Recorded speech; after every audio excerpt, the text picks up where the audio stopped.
There was a time when American economy looked very different. Manufacturing was booming, the dollar was strong, and the government debt was relatively small. But today, the United States is sitting on over $34 trillion in debt, and that number keeps growing every second. So the question is, how did we get here? And more importantly, is there anything that we could do to get out? It's very, very important to understand that the United States of America that we see today is very different than the one that we saw in the 1950s. After World War II, the United States of America was the most successful country in the world. The United States debt was relatively small even after a major world war. Economy was booming.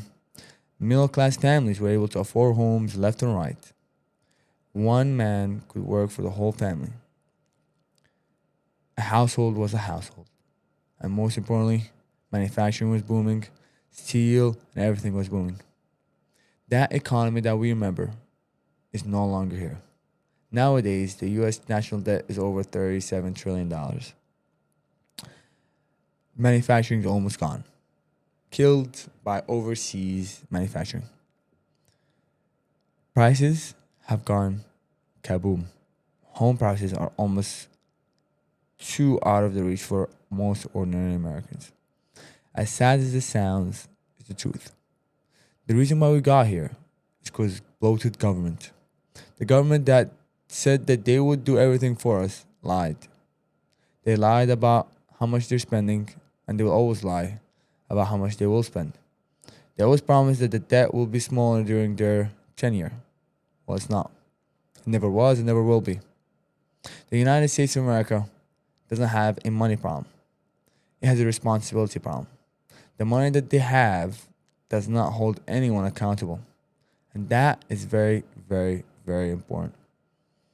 That ensures that people could get away with overwhelming spending in the tenure, and when they leave, the other person has to bring it up, bundle it, and bring more debt on so they could do the promises they did on campaign. This could be solved with one simple thing: Bitcoin. Bitcoin will hold responsible the governments. The governments that have lied to us. The governments that chose to lie to the majority of Americans. They chose to not support true Americans. Taking away your manufacturing jobs for a cheaper $1 off every item.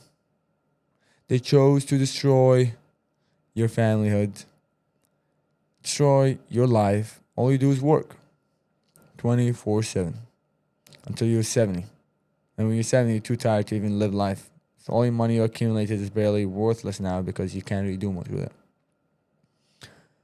The US dollar was very strong prior to 1974 when this man, Nixon, chose to remove the United States from the gold standard. Following France's threats, and they sent even a naval ship to recover its gold from the US Treasury, the United States decided to remove it from the gold standard. The problem is even prior to that, in 1933, 6102 executive order by FDR ensured that Americans can't even own gold.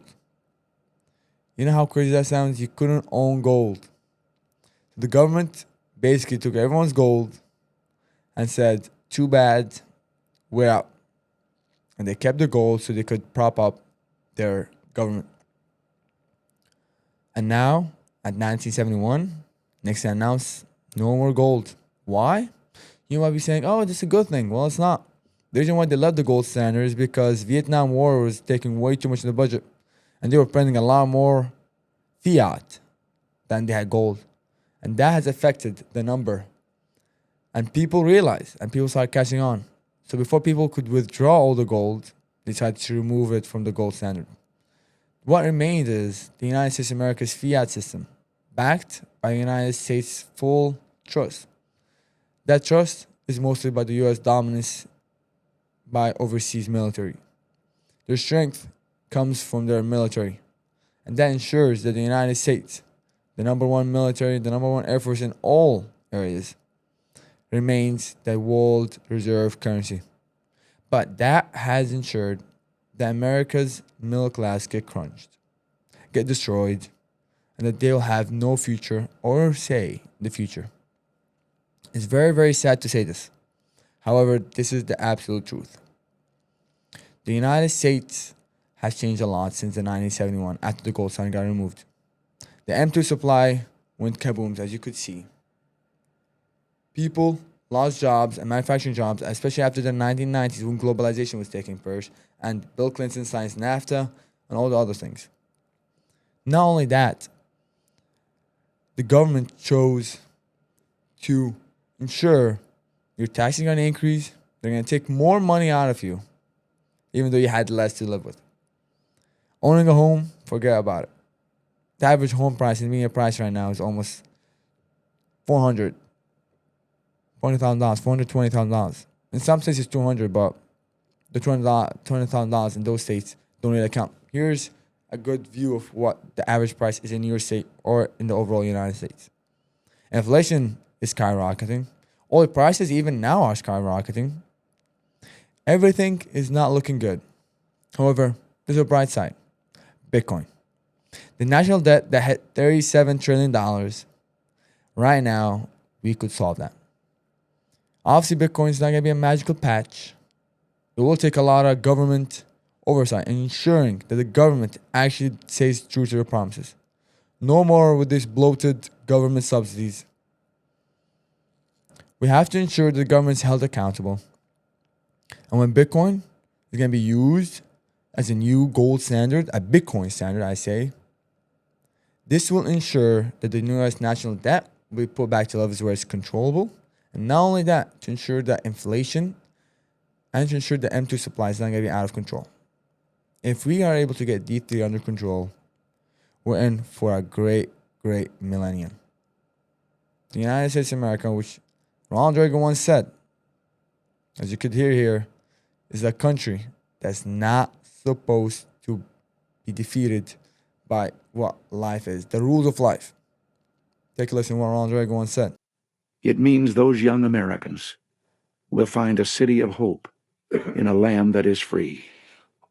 We can be proud that for them and for us, those lights along the Potomac are still seen this night, signaling as they have for nearly 2 centuries, and as we pray God they always will, that another generation of Americans has protected and passed on lovingly this place called America, this shining city on a hill, this government of, by, and for the people. Thank you and God bless you. It's very, very important to understand what Ronald Reagan said. Even the President of the United States of America, Donald J. Trump, said this in Mar-a-Lago. Maybe we'll pay off the $35 trillion in crypto. I'll write out a little piece of paper, 35 trillion crypto. We have no debt, right? That's what I like, right? He likes that idea too, he's laughing. They think it's good. Who knows, maybe we'll pay off our $35 trillion, hand them a little crypto check, right? We'll hand them a little Bitcoin and wipe out our $35 trillion. But how do you... Bitcoin is the answer. He knows this answer. Banks don't want Bitcoin because they will give you a lot more rights than you need. Eric Trump pointed this out. Coinbase CEO talks about it. The Genius Act. The only thing that's stopping the Genius Act is big banks. No more or longer will big banks dictate whether or not the people have a right. We have to ensure that we control the money supply. We, the people, ensure what to do and what not to do. Bitcoin and other assets must be used to help ensure that the future of our society will be great. People will be able to own homes and don't have to slave away for 70 or 80 years. If your father or your grandfather lived a great life, you deserve to live a better life. Especially on the verge of AI and everything else. AI, if the system doesn't change right now, will make it even worse. It will take away the jobs that's even left for you. So it's time for us to act. Time for us to collect more assets like Bitcoin, and that Bitcoin will be used to ensure that the national debt is being solved and it's holding the government responsible for not overprinting and not inflating your and my money away. This was your host, Sultan El Ajou. And on Sultan On Chain, there's one thing I always like to say. Folks, and also, it's not financial advice. As always, like and subscribe if you like this content. Tell me, do you support Bitcoin becoming a new Bitcoin standard or not? Why or why not? Down in the comments. As always, folks, God bless y'all, and thank you, and have a wonderful rest of your day.